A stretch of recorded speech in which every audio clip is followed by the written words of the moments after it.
प्रभु रामा मंगल नाम तुझे प्रभु रामा भव भयहारक शुभ अभिरामा भव भयतारक शुभ अभिरामा मंगल नाम तुझे प्रभु रामा मंगल नाम तुझे प्रभु रामा।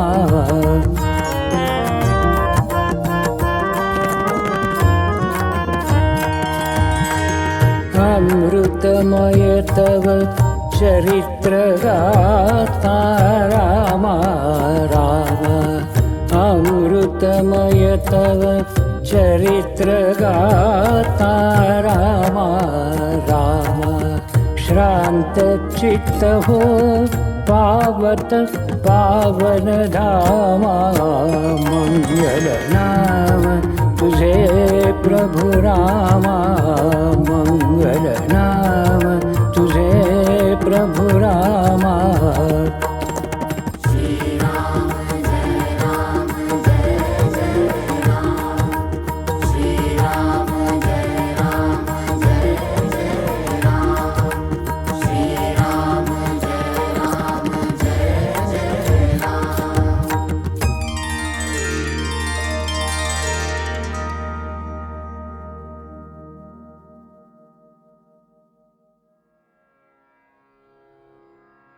राम राम जय श्रीराम।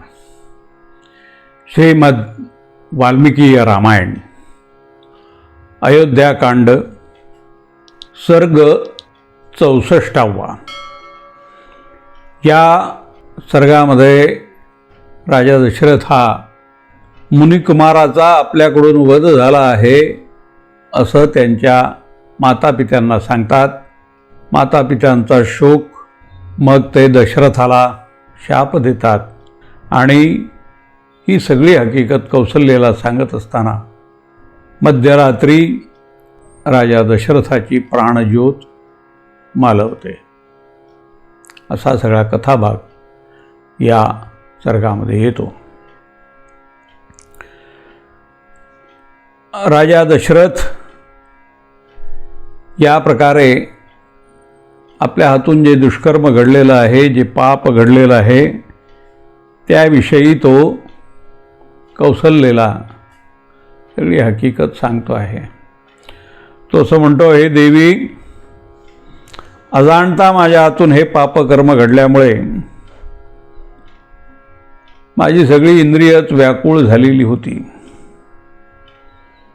मग मी एकटाच त्या ठिकाणी विचार करत होतो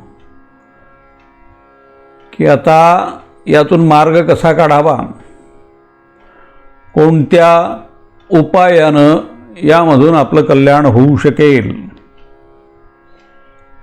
मग मी काय केलं तर तो जो घडा त्या ठिकाणी पडलेला होता तो मी उचलला आणि शरयूच्या स्वच्छ निर्मल अशा जलाने तो भरला आणि मुनिकुमारांनी जो मार्ग दाखवला होता, जी पायवाट त्यांनी दाखवली होती, त्या पायवाटेने मी त्या आश्रमाकडे मग गेलो।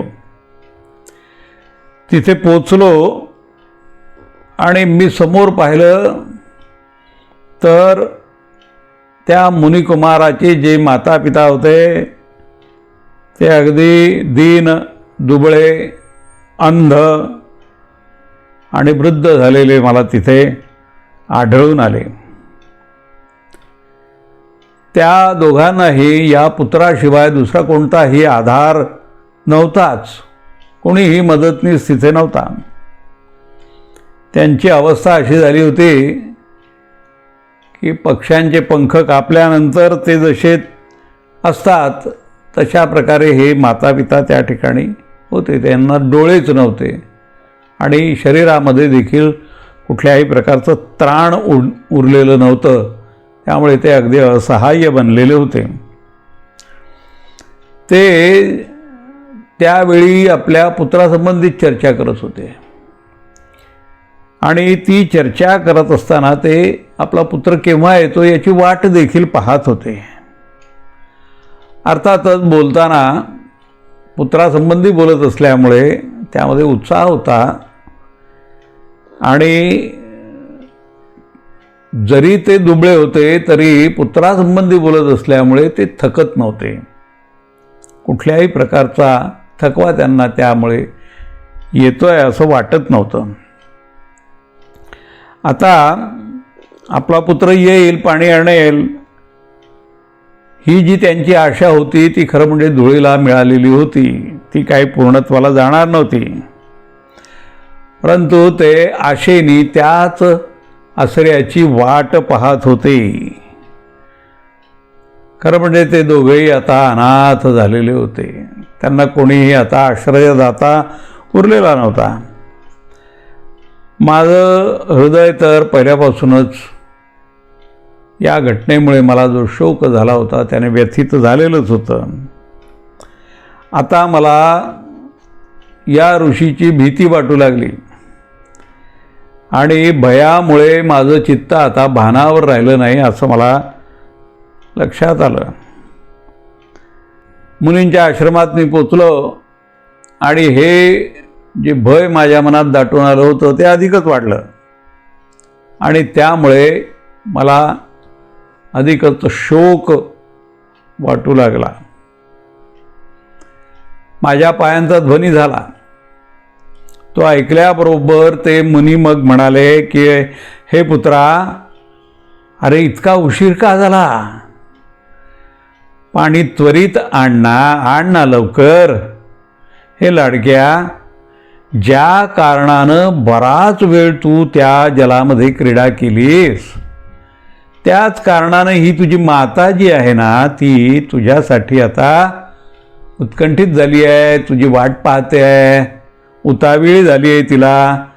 म्हणून आता तू लवकरात लवकर आश्रमामध्ये ये. हे पुत्रा, जरी या तुझ्या मातेनं किंवा पित्यानं काही अप्रिय अशा प्रकारची गोष्ट केली असेल तर आमचं ते वागणं, आमचं ते बोलणं तू मनाला काही लावून घेऊ नकोस. कारण अरे तू तपस्वी आहेस, तपस्या करतोस. आम्ही तर असहाय झालेलो आहोत, अंध आहोत आणि तूच आमचे नेत्र आहेस. तुझ्या डोळ्यांनी आम्ही पाहतो. आमचे प्राण हे तुझ्यासाठीच आता खोळंबून आहेत. सांग ना, ये ना लवकर. अरे तू बोलत का नाहीस? मुनींना पाहताच माझ्या मनामध्ये तर भीतीच निर्माण झाली. माझी जीभ मग अडखळू लागली. बोलायचा मी प्रयत्न करत होतो पण कित्येक अक्षरांचे उच्चारच माझ्या तोंडून होत नव्हते. अगदी अस्पष्ट वाणीने मी बोलत होतो, प्रयत्न करीत होतो बोलण्याचा. मानसिक भय माझं वाढलेलं होतं आणि मग मी काय केलं तर या ज्या माझ्या भावना सगळ्या मनामध्ये दाटून आल्या होत्या त्यावरती कसं बसं मी नियंत्रण आणलं आणि मग सांगण्यासाठी म्हणून मी सिद्ध झालो. खरं म्हणजे त्या मुनींच्यावरती आपला जो पुत्र होता, त्यांचा लाडका पुत्र, त्याच्या मृत्यूचं भयंकर असं ती वार्ता ऐकण्याचं संकट उभं होतं. मग मी कसं बसं त्या घटनेला शब्दरूप दिलं. मी तसं म्हणालो की हे महात्मन, मी आपला काही पुत्र नाही आहे. दशरथ नावाचा एक क्षत्रिय आहे. मी आपल्या कर्माच्या आहारी गेलो आणि त्या कर्माला वश झाल्यामुळे सत्पुरुषांनी ज्याची निंदा केलेली आहे असं दुःख मी आता प्राप्त करून घेतलेलं आहे. हे भगवान, मी धनुष्यबाण घेऊन शरयूच्या या तटावरती आलेलो होतो.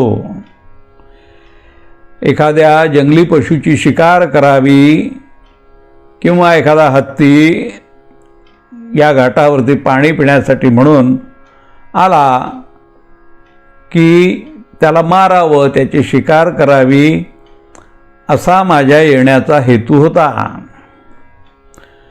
थोड्याच वेळानं मला पाण्यामध्ये गडा बुडवल्याचा आवाज ऐकायला आला. ते शब्द माझ्या कानावरती पडले.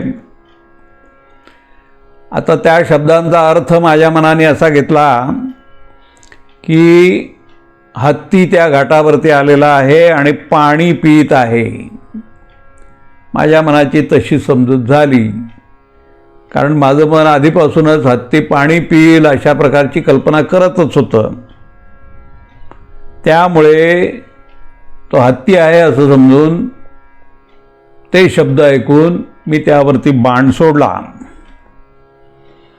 नंतर मी शरयूच्या तटावर जाऊन पाहिलं तर माझा बाण एका तपस्व्याच्या छातीमध्ये रुतलेला आहे आणि तो तपस्वी हा मृतप्राय होऊन त्या धर्तीवरती पडलेला आहे असं मला आढळून आलं.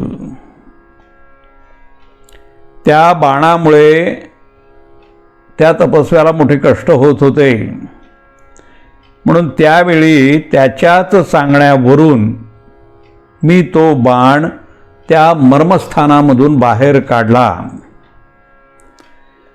तो बाण निघताच तो जो कुमार त्या ठिकाणी पडलेला होता तो तात्काळ त्याचा मृत्यू झाला. तो स्वर्गवासी झाला. मरताना त्याने आपल्या पूजनीय अशा दोनही अंध अशा मातापित्यांसाठी खूप विलाप केला, शोक केला. आणि काय सांगावं, अशा रीतीने अजाणता अज्ञानामध्ये माझ्या हातून आपल्या पुत्राचा वध झाला आहे. आता अशा अवस्थेमध्ये आपण मला जो उचित असेल तो शाप द्यावा आणि आपण प्रसन्न व्हावं. मी आपल्या मुखानं आपलं पाप अशा रीतीने त्या ठिकाणी उघड करून सांगितलेलं होतं. माझी क्रूरतेने भरलेली ती वाणी त्या दोघांनी ऐकली आणि ती ऐकूनही ते पूज्यपाद महर्षी मला कठोर शब्दात दंड किंवा मला भस्म करून टाकणं असा शाप देणं यापैकी काहीही करू शकले नाहीत. त्यांच्या मुखावरून अश्रुधाराच वाहत होत्या.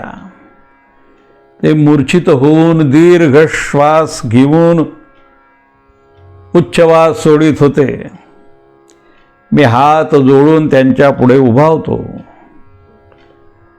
अशा वेळेला त्या महातेजस्वी मुनींनी मला असं म्हटलं की राजन, तू जर हे आपलं पापकर्म स्वतः इथे येऊन मला सांगितलं नसतंस तर मात्र तुझ्या मस्तकाचे निश्चितच त्वरेने शेकडो हजारो अशा प्रकारचे तुकडे झाले असते. हे नरेश्वरा, जर क्षत्रिय हा जाणून बुजून विशेषतः एखाद्या वानप्रस्थीचा अशा प्रकारे वध करील तर तो वज्रधारी इंद्र जरी असला तरी देखील त्याला आपल्या स्थानावरून भ्रष्ट व्हावं लागेल, हे निश्चित आहे. तपस्येमध्ये मग्न असलेल्या अशा ब्रह्मवादी मुनींच्यावरती जाणून बुजून प्रहार करणाऱ्या पुरुषाच्या मस्तकाचे 7 तुकडे होत असतात. पण तू न जाणता हे पाप केलेलं आहेस म्हणून तू अद्याप जिवंत आहेस, हे लक्षात घे. जर तू हे कर्म जाणून बुजून केलं असतंस ना तर मात्र समस्त रघुवंशीचं ते कुलच नष्ट झालं असतं. तुझ्या एकट्याचा प्रश्नच तो काय मग? हे नरेश्वरा, आत्ता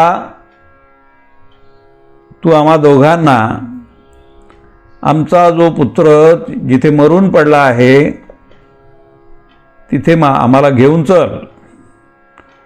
आम्ही यावेळी आमच्या पुत्राला पाहू इच्छितो, स्पर्श करू इच्छितो. आमच्यासाठी त्याचं हे अंतिम दर्शन आहे, हे तुझ्या लक्षात आलंच असेल.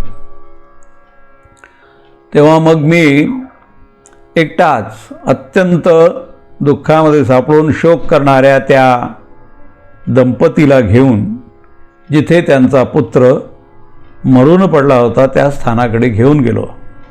त्याचं सारं अंग रक्तानं भरलेलं होतं आणि मृगचर्म आणि त्याने जे वल्कलं धारण केली होती ती विखरून पडलेली होती. मी त्या मुनींना त्याच्या पत्नीसहित त्या पुत्राच्या शरीराचा स्पर्श घडविला. त्या दोघा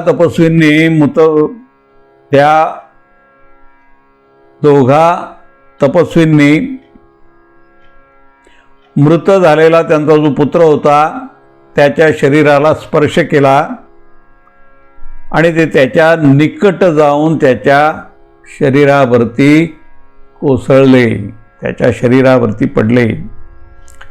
त्यानंतर त्या पित्यानं पुत्राला संबोधित करून असं म्हटलं की, पुत्रा, तू मला प्रणाम करीत नाहीस, बोलतही नाहीस, तू असा धर्तीवर का झोपला आहेस? तू काय आमच्यावरती रुसला आहेस का? पुत्रा, मी जर तुला प्रिय वाटत नसेल तर तू आपल्या या धर्मात्मा जी तुझी माता आहे त्या मातेकडे तरी पहा. तू हिच्या हृदयाला जाणत नाहीस काय? तिच्या हृदयाला तू भिडत का नाहीस? अरे वत्सा, काही थोडं बोल ना. आता रात्री मधुर स्वरात शास्त्र किंवा पुराण किंवा एखाद्या ग्रंथाचा स्वाध्याय हे सारं करताना कोणाच्या मुखातून असं मनोरम शास्त्रचर्चा आता आम्ही ऐकावी? सांग बरं, तूच सांग. आता स्नान, संध्योपासना, अग्निहोत्र आदी गोष्टी करून कोण माझ्यापाशी बसून पुत्रशोकानं पीडित अशा माझी या वृद्धाची समजूत आता कोण करील, कोण सेवा करील आमची? सांग ना रे पुत्रा. आता असा कोण आहे जो कंद, मुळं, फळं हे सारं आणून माझ्यासारख्या अकर्मण्य अन्नसंग्रहानं रहित आणि अनाथ झालेल्या प्रिय अतिथीप्रमाणे भोजन आम्हाला कोण घालील? पुत्रा, अरे तुझी ही मनस्विनी माता अंध आहे, वृद्ध आहे, दीन आहे आणि पुत्रासाठी उत्कंठित होणारी आहे रे. मी स्वतःच अंध असल्यामुळं आता तिचं भरण पोषण मी कसं करू? हे पुत्रा, थांब. आज तू यमराजाच्या घरी जाऊ नकोस. उद्या मी, ही तुझी माता, हे पण तुझ्याबरोबर येतील. आम्हाला घेऊनच जा. आम्ही दोघं शोकानं आर्त झालेलो आहोत, अनाथ तर झालेलोच आहोत, दीन आहोत. तू आता आमच्याबरोबर राहिलेला नाहीस तर मग आम्ही देखील आता लगेचच यमलोकात येण्यासाठी सिद्ध झालेलो आहोत. त्यानंतर सूर्यपुत्र या यमराजाचं दर्शन घेऊन मी त्याला असं विचारीन की हे धर्मज्ञा, माझ्या अपराधाबद्दल क्षमा करावी आणि माझ्या पुत्राला सोडून द्यावं. यानंच आपल्या मातापित्यांचं भरणपोषण केलेलं आहे. हा माझा पुत्र धर्मात्मा आहे, महायशस्वी लोकपाल आहे. माझ्यासारख्या अनाथाला एकदाच तो अभयदान देऊ शकेल. पुत्रा, अरे पुत्रा, तू निष्पाप आहेस, पण एका पापकर्मा क्षत्रियानं तुझा वध केला आहे. म्हणून माझ्या सत्याच्या प्रभावानं तू त्वरित अशा लोकामध्ये जा की जे अस्त्रयोधी शूरवीरांनाच प्राप्त होतं. पुत्रा, युद्धामध्ये पाठ न दाखविणाऱ्या शूरवीरासम्मुख युद्धामध्ये जर मारले गेले तर त्याला जी गती प्राप्त होते त्याच उत्तम गतीला तू प्राप्त होशील. हे वत्सा, राजा सगर, शैब्य, दिलीप, नहुष आणि धुंदुमार हे ज्या गतीला प्राप्त झाले तीच गती तुला देखील प्राप्त होईल. स्वाध्याय आणि तपस्या, सर्व प्राण्यांना आश्रयभूत अशा ज्या परब्रह्माची प्राप्ती होते तेच तुला देखील प्राप्त होईल. हे वत्सा, भूमिदाता, अग्निहोत्री, एक पत्नी व्रती, 1000 गायींचं दान करणारा, गुरुची सेवा करणारा आणि महाप्रस्थानादींच्या द्वारे जो देहत्याग करणारा जी गती प्राप्त करून घेतो तीच गती तुला देखील प्राप्त होईल. आमच्यासारख्या तपस्वींमुळे निर्माण झालेल्या कोणत्याही पुरुषाला वाईट गती प्राप्त होऊ शकणार नाही, हे लक्षात घे. वाईट गती त्यांनाच मिळते ज्यांनी मला बांधवरूप असणाऱ्या तुला मारलं आहे. अशा प्रकारे ते दीन भावानं वारंवार विलाप करू लागले. त्यानंतर त्यांनी आपल्या पत्नीसहित त्या पुत्राला जलांजली देण्यामध्ये सुरुवात केली आणि त्याच वेळी तो धर्मज्ञ जो मुनिकुमार आपल्या पुण्यकर्माच्या प्रभावानं दिव्यरूप धारण करून शीघ्रगतीने इंद्राबरोबर स्वर्गात जाण्यासाठी निघाला. इंद्रासहित त्या तपस्व्यानं आपल्या 2ही वृद्ध अशा मातापितांना थोडा वेळ आश्वासनपूर्वक त्यांच्याशी बोलून तो त्या पित्याला असं म्हणाला, मी आपल्या दोघांच्या सेवेनं महान अशा स्थानाला प्राप्त झालेलो आहे. आता तुम्ही देखील निश्चितच त्वरितच माझ्यापाशी येणार आहात. असं म्हणून तो जितेंद्रिय असा मुनिकुमार त्या सुंदर आकाराच्या दिव्य अशा विमानानं त्वरितच देवलोकामध्ये निघून गेला.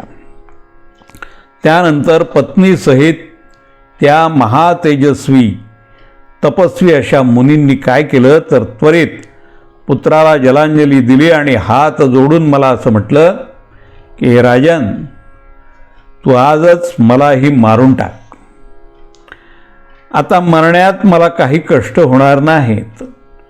माझा तो एकच पुत्र होता, तू त्याला आपल्या बाणानं मारून टाकलंस आणि मला पुत्रहीन करून टाकलेला आहेस.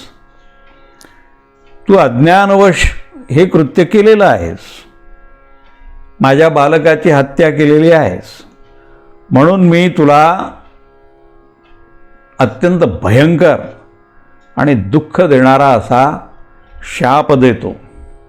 ऐक हे राजन, यावेळी पुत्राच्या वियोगानं मला जसे कष्ट होत आहेत तसेच तुला देखील होतील. तूही पुत्रशोकानं काळाच्या मुखामध्ये जाशील. हे नरेश्वरा, क्षत्रिय असून अजाणता तू वैश्य जातीय या मुनीचा वध केलेला आहेस, म्हणून तुला शीघ्रच ब्रह्महत्येचे पातक लागत नाही. तथापि लवकरच तुलाही अशाच भयंकर आणि प्राण घेणाऱ्या अवस्थेला तोंड द्यावं लागणार आहे. दक्षिणा देणाऱ्या दात्याला जसं अनुरूप फळ मिळतं तसंच फळ तुला देखील प्राप्त होईल. अशा प्रकारे मला त्यांनी शाप दिला. खूप वेळपर्यंत करुणाजनक अशा प्रकारचा विलाप त्या दोघांनी केला. त्यानंतर ते दोघे पती पत्नी आपल्या शरीरांना भडकत्या चितेमध्ये समर्पण करून स्वर्गामध्ये निघून गेले. देवी अशा प्रकारे बाल स्वभावामुळे मी शब्दवेधी बाण मारून त्या मुनिकुमाराच्या शरीराला बाणानं बिद्ध करून वधरूपी पाप केलेलं आहे. आज पुत्रविरहामध्ये त्याच्या वियोगाच्या चिंतेमध्ये मी सापडलेलो असताना मला स्वतःला त्या प्रसंगाचं हे स्मरण झालेलं आहे. हे देवी, अवश्यच विषारी अन्नरस ग्रहण केल्यानंतर शरीरात जसा रोग उत्पन्न होतो त्याच प्रकाराने हे जे पापकर्माचं जे फळ आहे ते आता आज उपस्थित झालेलं आहे. म्हणून हे कल्याणी, त्या उदार महात्म्याचं ते शापरूपी वचन यावेळी फल देण्यासाठी म्हणून माझ्यासमोर उपस्थित झालेलं आहे. असं म्हणून तो भूपाल मृत्यूच्या भयाने अगदी त्रस्त होऊन गेला. आपल्या पत्नीला मग तो रडत रडत असं म्हणाला की कौसल्ये, आता पुत्रशोकानं मी आपल्या प्राणांचा त्याग करीत आहे. यावेळी मी तुला आपल्या डोळ्यांनी पाहू शकत नाही. तू मला स्पर्श कर. जो मनुष्य यमलोकात जाण्यासाठी निघतो त्याला बांधवजन हे दिसत नसतात.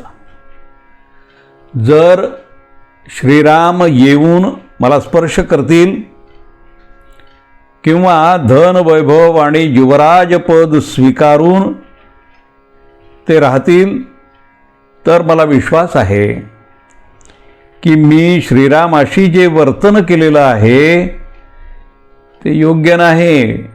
परंतु श्रीराम मात्र माझ्याशी जे वर्तन करून गेलेले आहेत ते मात्र सर्वथा त्यांना योग्य असंच आहे.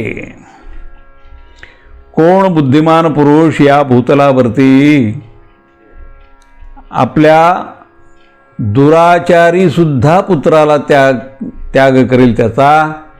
तर असा कोणीच नाही आहे. अथवा असा पुत्र कोण आहे की ज्याला घरातून घालवून दिलं तरी देखील तो आपल्या पित्याला एक शब्दही बोलत नाही? कौसल्ये, आता माझे डोळे तुला पाहू शकत नाहीत. आता माझी स्मरणशक्ती ही लुप्त होत आहे. तिकडे पहा, यमराजाचे दूत मला इथून घेऊन जाण्यासाठी म्हणून उतावीळ झालेले आहेत. यापेक्षा मोठं दुःख माझ्यासाठी दुसरं कोणतं असणार? मी प्राणांताच्या वेळी सत्यपराक्रमी धर्मज्ञ श्रीरामांचं दर्शन घेऊ शकत नाही. ज्याची बरोबरी करणारा या जगामध्ये दुसरा कोणीच नाही त्या माझ्या प्रिय पुत्राला श्रीरामाला न पाहिल्यामुळे शोक माझ्या प्राणांना सुकवीत आहे. जणू काही थोड्याशा उन्हानं थोडंसं जे जल असतं ते सुकून जातं. जे लोक श्रीरामचंद्रांचा वनवास पूर्ण झाल्यानंतर त्यांना पुन्हा अयोध्येमध्ये आलेलं पाहतील ते लोक खरोखर सुखी होतील.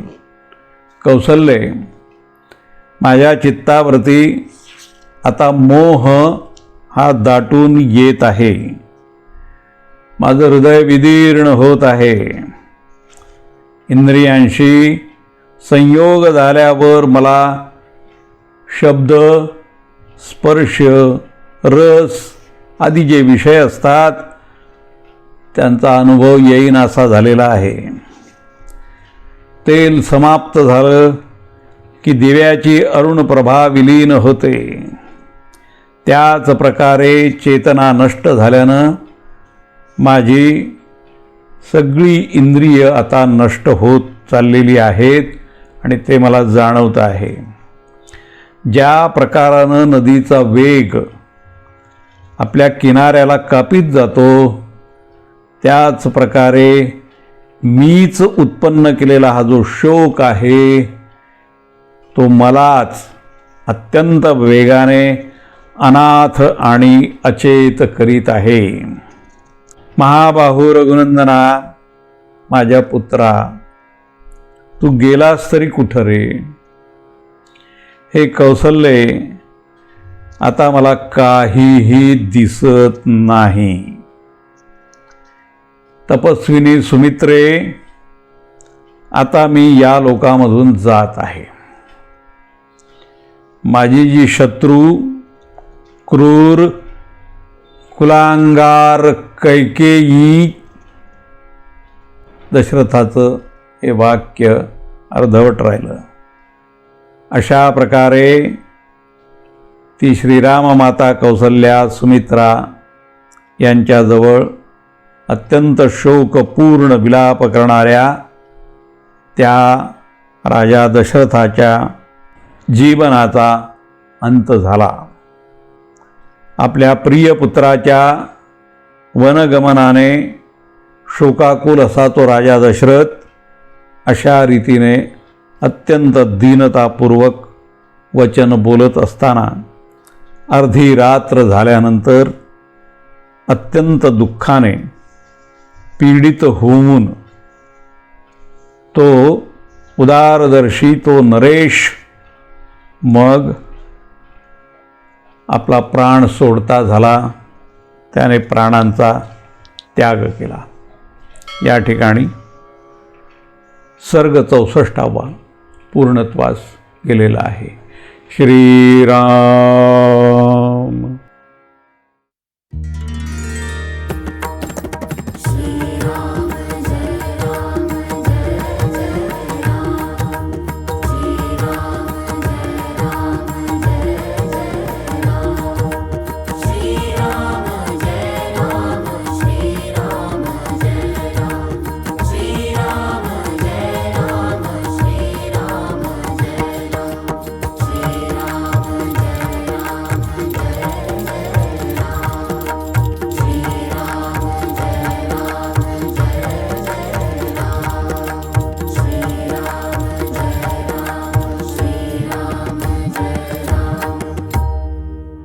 श्रीराम श्रीराम श्रीराम श्री